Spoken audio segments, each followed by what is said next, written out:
6 o'clock. It was 5:55 last check. I want to start off by thanking you so much for taking your time to come hang out with me and for us to kind of have this shared experience together.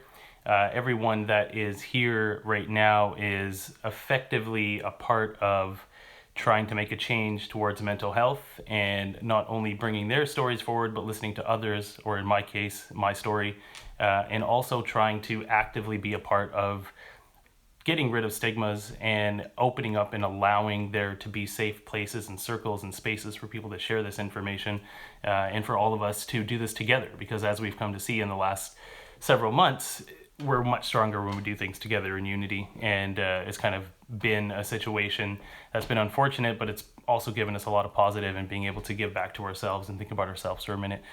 So having said that, we're all doing this together, and we're all in this together, and you guys are supporting me do this as I'm supporting you just by listening. And so I want to thank you again, as I say, for showing up today and being a part of this. What I'm doing is I'm doing a workshop. So the workshop today is going to consist of 3 different segments.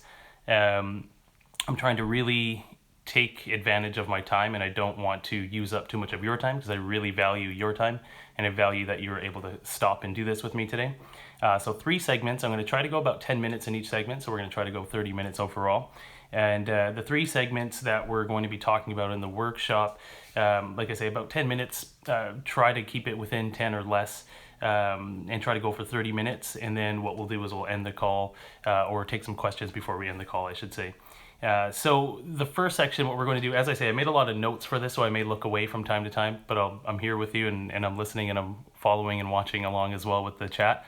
So the title of this workshop is Recognizing, Identifying, and Managing Your Emotions. And so we're going to break that down, and we're going to talk about what it means to recognize, identify, and manage those emotions, being present in a moment as well, and as well as labeling emotions. So we'll kind of cover those 3 things in the first part of the segment. The second segment will go into a real strong word, avoidance, because avoidance is a lot of times what we do. It's something that I did for over a decade, is avoiding problems and feelings, and that ultimately leads to a lot of long-term grief, thinking that avoidance, which is something that is short-term relief, will give you, and it doesn't. And so we'll talk about that, and we'll understand recognizing the false promise of avoidance as well.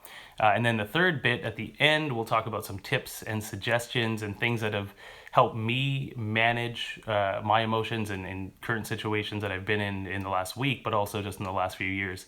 So we'll go into the heart of this straight away. And then, as I say, if you have any questions, please feel free to throw them up, and we can jot them down and come back to them at the end of the presentation. And we'll just get through everything as effectively as we can, just to spare you and take value in your time.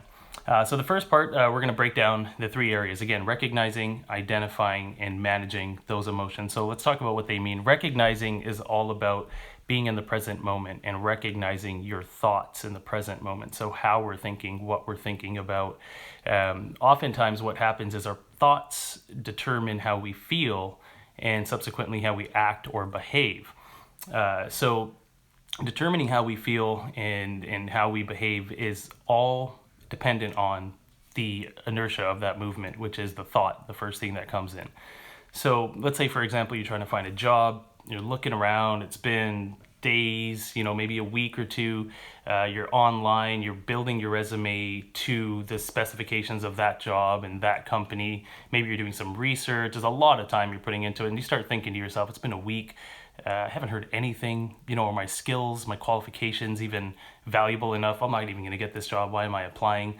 You start having these thoughts right off the outset, then it ultimately leads into how we are going to feel and then react.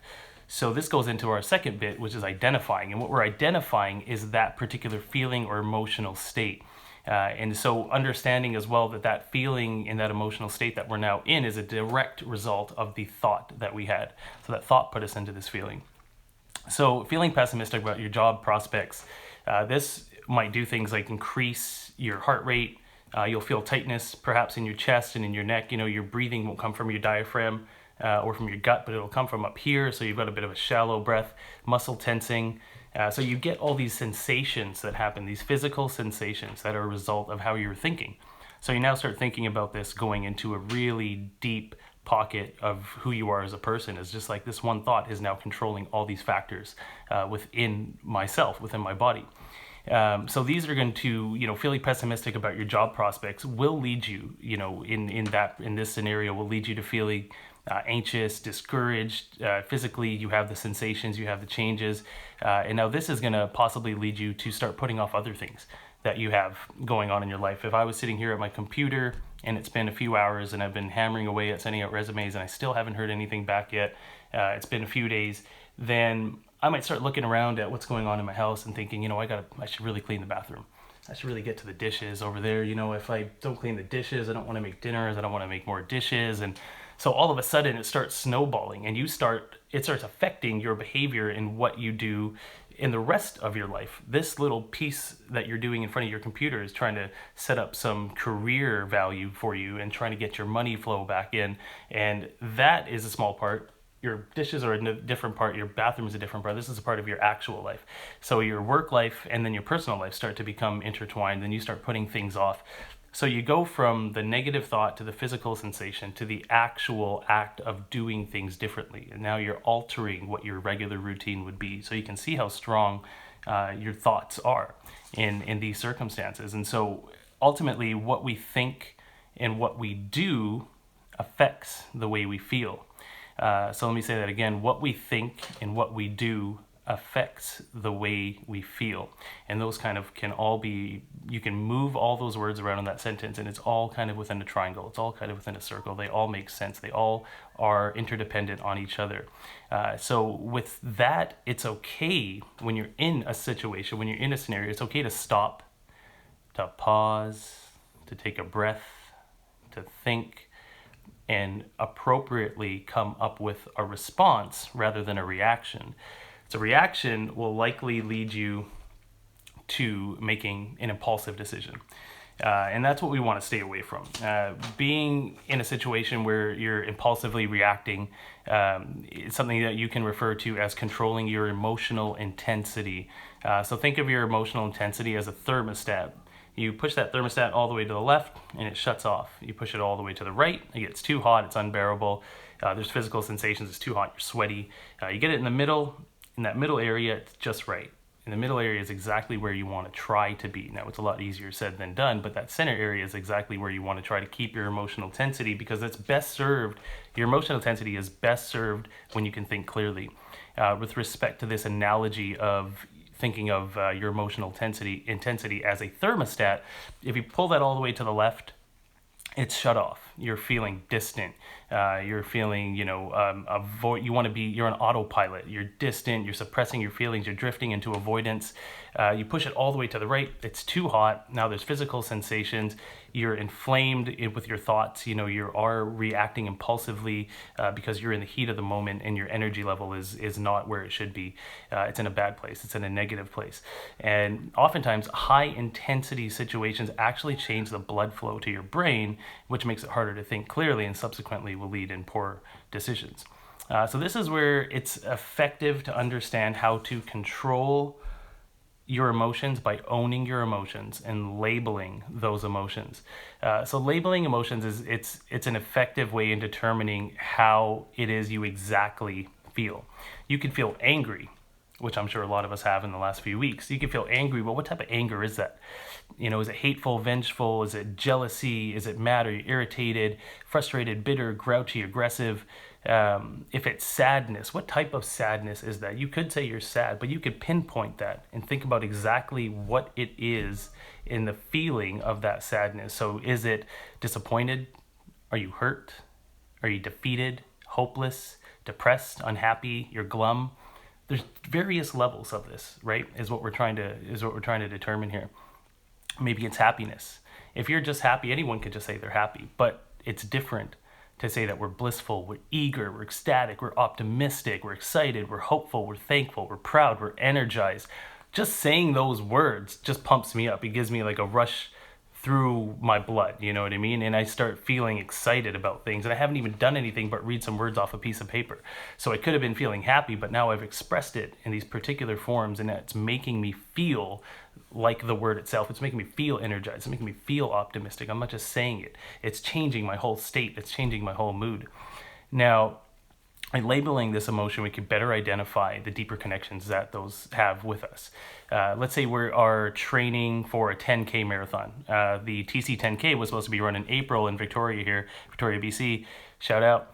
And it didn't happen, obviously, because of COVID, and they're redoing it in a few weeks. I believe it's Saturday, actually. You can pick up t-shirts, and they've got an app you can download. You can redo the run. So there's a lot of people that have been training for this type of thing. Now, let's say they've just finished training for this run, and they've trained for the run. They do the run is over, they cross the finish line, they run into a friend who was also doing the run, and that person says, man, how do you feel, man? How are you doing? And the first words that come out of your mouth are, I'm tired, like I've got a bum knee, my knee hurts, my ankle's sore, I knew this would happen. Probably won't even be able to go golfing next weekend with my buddies for his birthday. This string of thoughts starts coming out if you look at it in that way. Now, let's just say that same person asks you how you feel, and you decide you're going to respond by saying, you know what, I feel great. I am tired, of course, but right now I'm energized, I'm enthusiastic, I'm strong.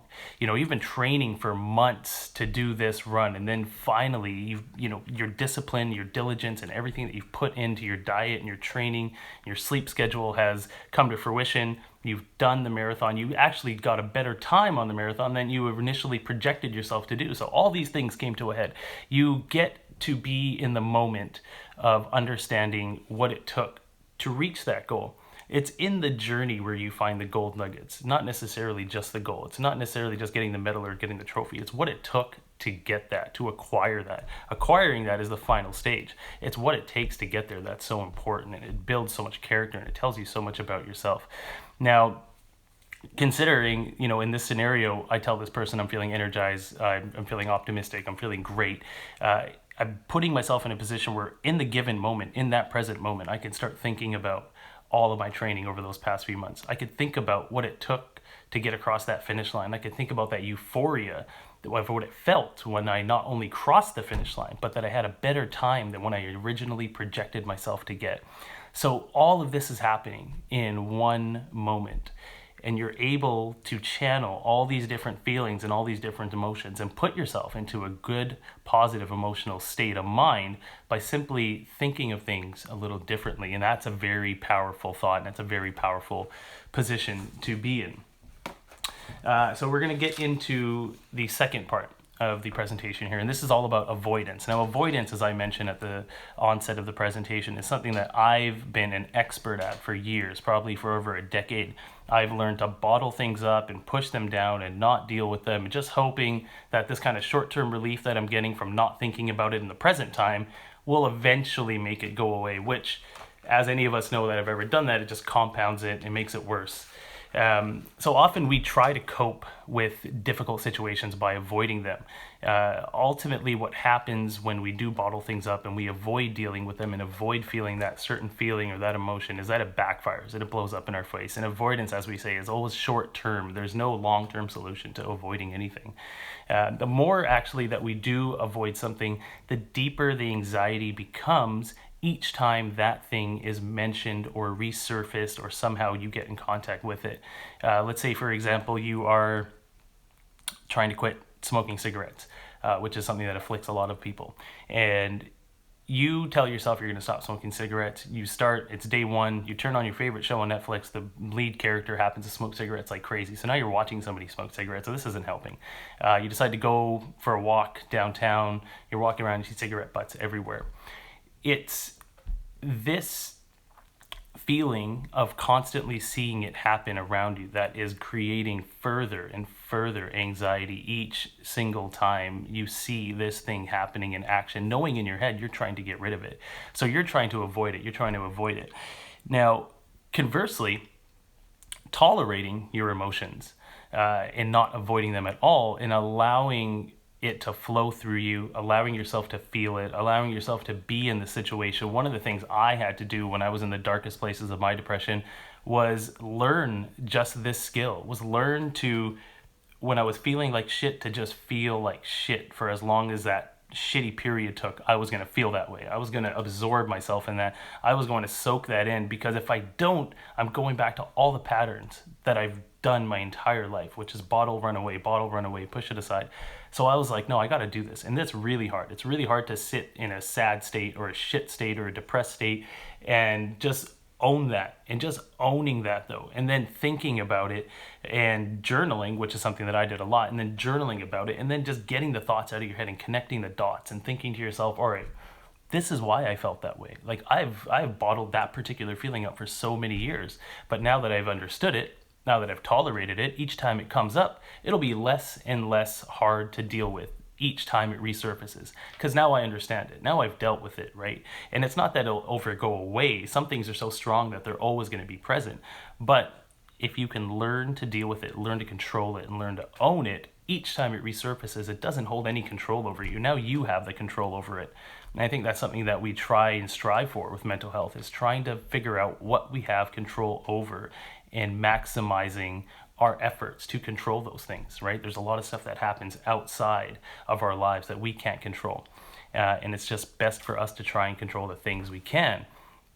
Now, your emotions, as I say with that, are like waves that are constantly moving. They're constantly flowing through us. And a lot of times we can't control a lot of the things that enter our world. We can't control what's on the news. We can't control what our neighbors are going to do. We can't control what's going on down the street, but we're exposed to all of it. We're exposed to all of it because this is reality, and this is the society we live in. This is the information age where everything is present at your fingertips all the time.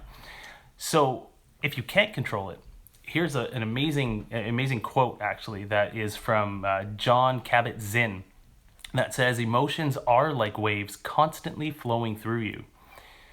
And you can't stop the waves, but you can learn to surf, which I think is brilliant, because you're not going to be able to control everything that's around you. And given what's happened in the US in the last few weeks, in the last couple of months, this is something that speaks to all of us, I think. These emotions have been flowing through different people for different reasons, right? There's been a lot of fear, there's been a lot of anger, there's been a lot of disgust, and we can't control that. We can control it by switching it off and not dealing with it, but there's larger issues at hand here, so we feel compelled, and we have to feel compelled, and we can't control anything except how we are reacting to those waves of emotions, by surfing on the waves, by getting on it, riding it, feeling it, absorbing it, going on to the next one, because they're not going to stop. They're going to continue, and it's up to us to have control over that continuance and make sure that we're taking it to the right place.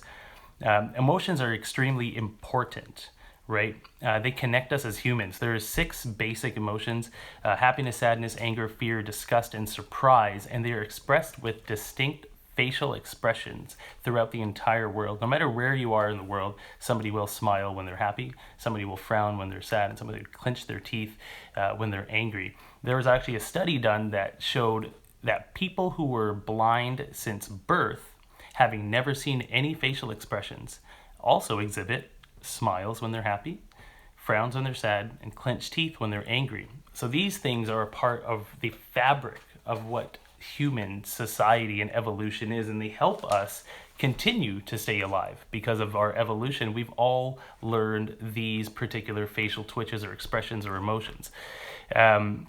They tell us very important information, our emotions. A fear is a signal that something is wrong. Something poses a threat to us. Sadness alerts us to some sort of significant loss or a personal setback of some sort. Anger is a message that suggests that we've been wronged in some sort of way.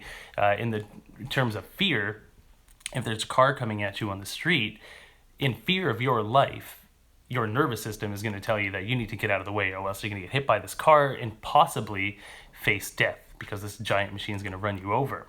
And it's something that, after, again, like going back to the events that have happened across the US in recent weeks, anger is something that might fuel somebody to stand up for their rights, or for another person to stand up for somebody else's rights. The nervous system is something that is basically like It's a self-controlling mechanism that is built inside of each human being to keep us safe. It basically alerts us when something is going wrong so we can keep ourselves safe. So it's split up into two different opposing segments. So the sympathetic nervous system, which most people are aware of, is the fight or flight, which is often referred to, and is in control of the stress response in the system of the body. The parasympathetic nervous system is the one that deals with rest and digest, and also is in control of the relaxation response in the human system. So the sympathetic nervous system is basically, like I say, an automatic survival mechanism that helps every human survive. It prepares us for any potential threat in our environment. So if there's a situation where we're feeling threatened, your nervous system is going to react in such a way that it's going to generate thoughts in your brain and get you right into survival mode in terms of how you can get away from this, such as the situation of potentially getting hit by a car. Now, what happens oftentimes is the brain has to physically toggle between the parasympathetic nervous system and the nervous system. And it's found a lot in people with acute anxiety and depression, which is what I had. At the worst part was that it becomes so hard for the brain to differentiate toggling between both nervous systems that it essentially just shuts both of them off, and you find yourself just kind of floating in this no man's land. And oftentimes that leads to it's suppressing such emotion that you don't feel certain things. You don't feel happiness the way you would have felt it without having this system take over you. So often what happens with these emotions is when they're fueled and they persist long enough, possibly for days or months, it becomes a mood. And those moods can last for months or even years. To give you an example of that, depression is a mood, but emotion is sadness is the emotion. So sadness is the emotion, and depression is the mood that you get into.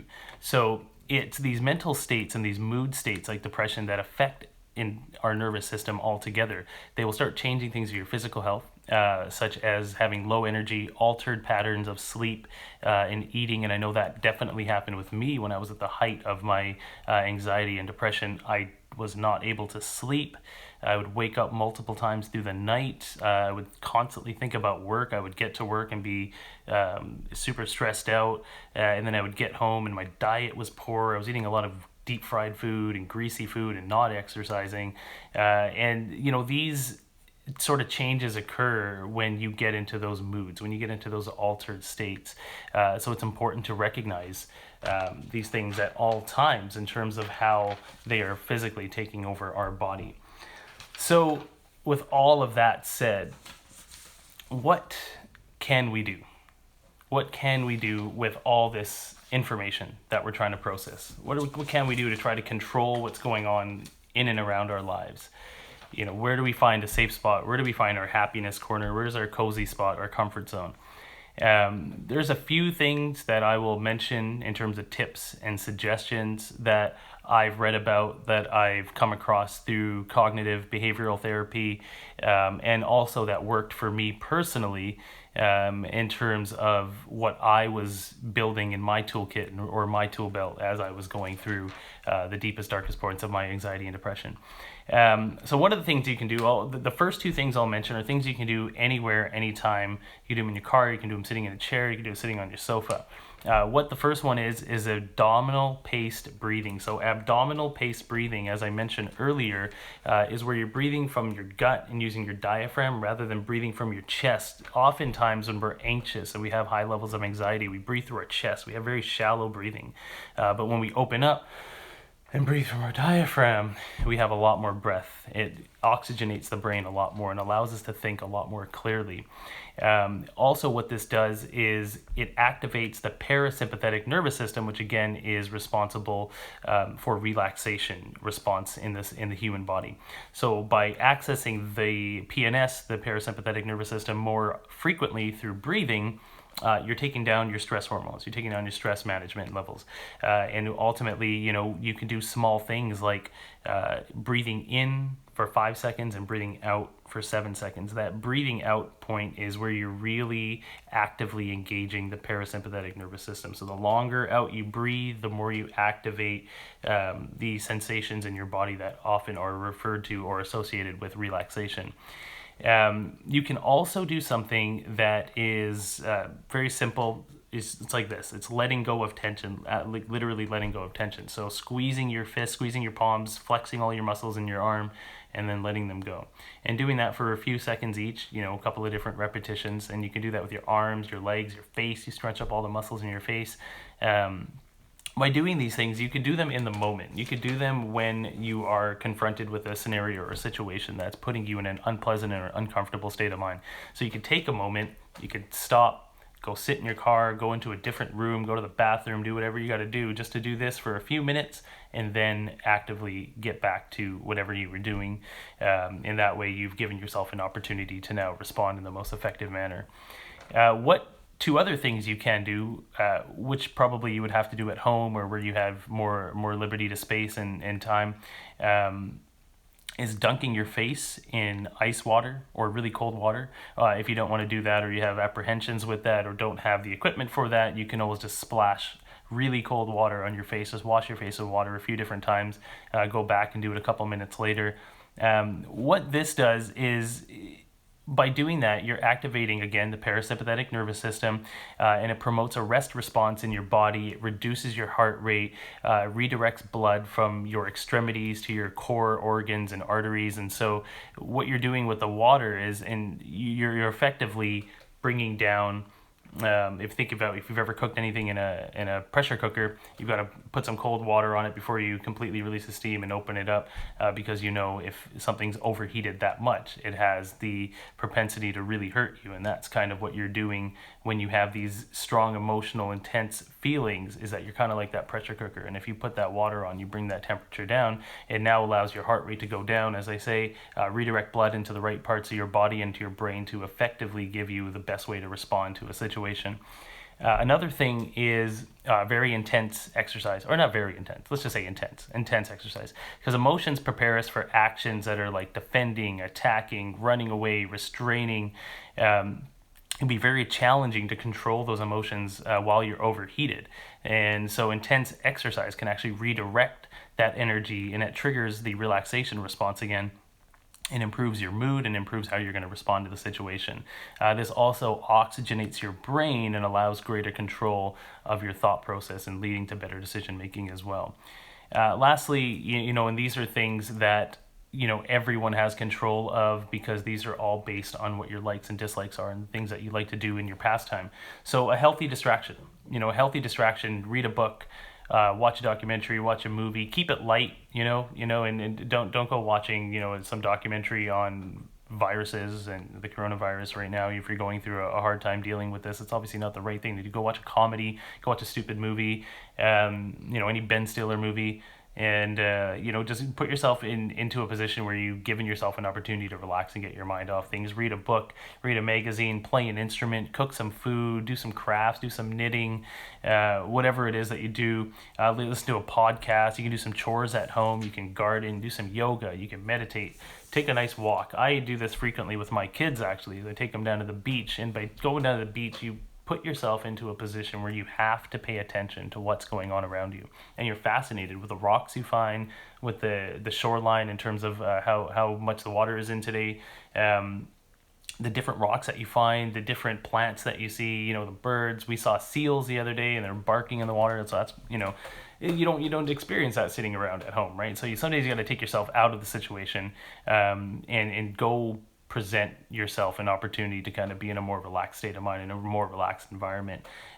So putting those types of things into your arsenal or your tool belt can really help you manage your emotional states or your emotional moods, because now it gives you this like playing card, this deck of cards to pull from, to say, let's try this today, let's try this. And it's, all these things with mental health are the only way to get to a point where you feel like you're better, or you're getting better, or you're increasing your opportunities at getting back to who you feel like you were and who you are, is consciously doing these things. So it's consciously putting the effort in to get yourself better. Nothing happens without effort. Nothing happens without work. And I think everyone knows that, and everyone realizes that the older we get, the more work you put in, the better your results are going to be in whatever facet it is: school, career, personal life, parenthood, whatever it might be. So it's consciously putting these efforts into practice. So when we talk about all these things, these emotional states and how to get better, and tips and tricks and suggestions and how to deal with them at the time, it's not only listening to these things and reading about them and talking to friends about them, but it's putting them on paper, getting something concrete going, getting something that allows you to be motivated, something that makes you accountable to yourself. Because again, this is all about you. It's your brain, and you can't be anything to anyone else if your cup is half empty or empty all the time. So if your cup is full and you're the one in control of your life and in control of your thoughts and in control of your responses and your reactions to situations, then everything else that is associated with your life will benefit from that, because now you're putting yourself in a position where you are effectively taking control of what is in your control, which we start to see is actually a lot. And it's the kind of the noise outside and around us that seems to kind of overpower that from time to time. So we just got to consciously work at it.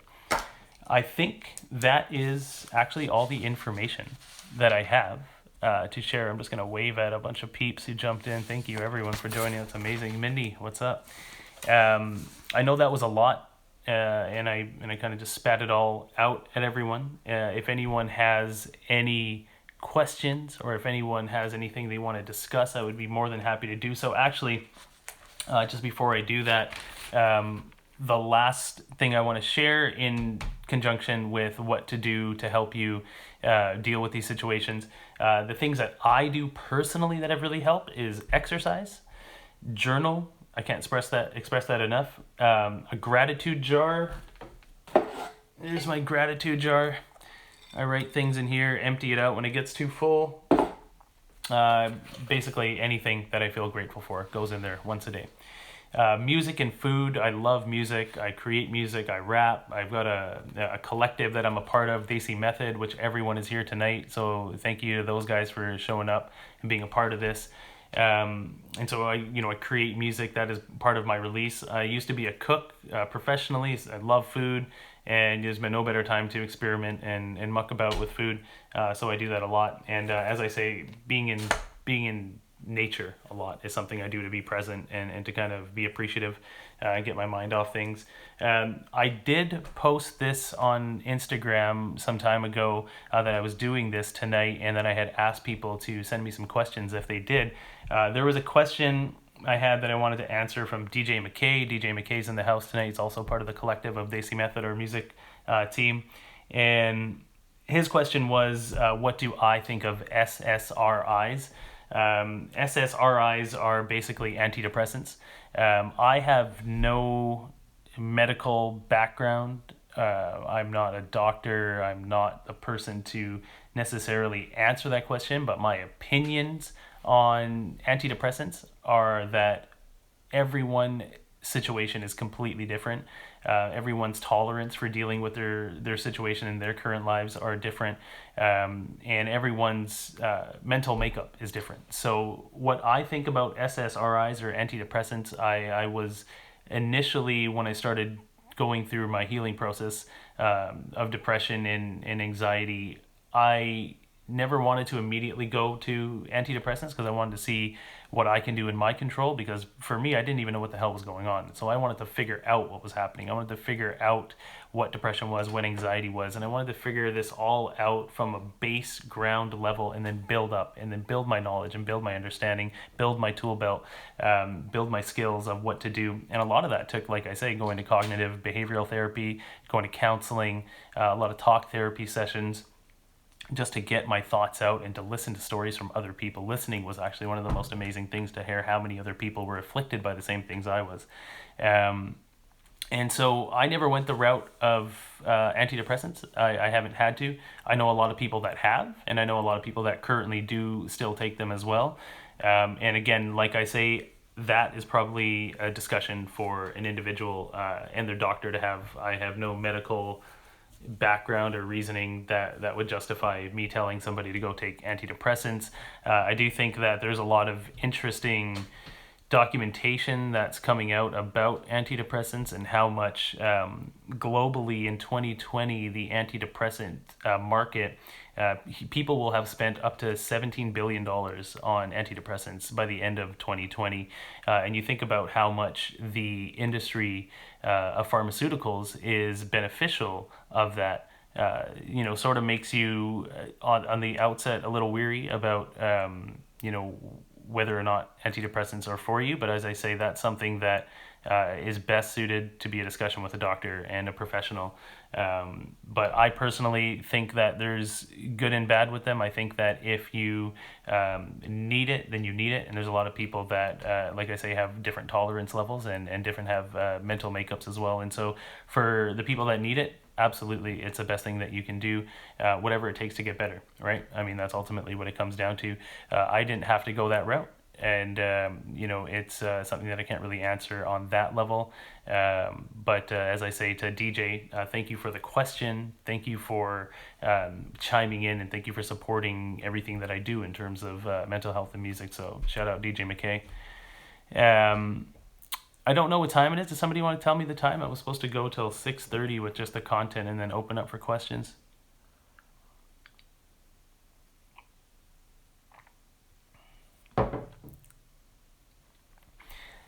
If there isn't any questions, 6:33.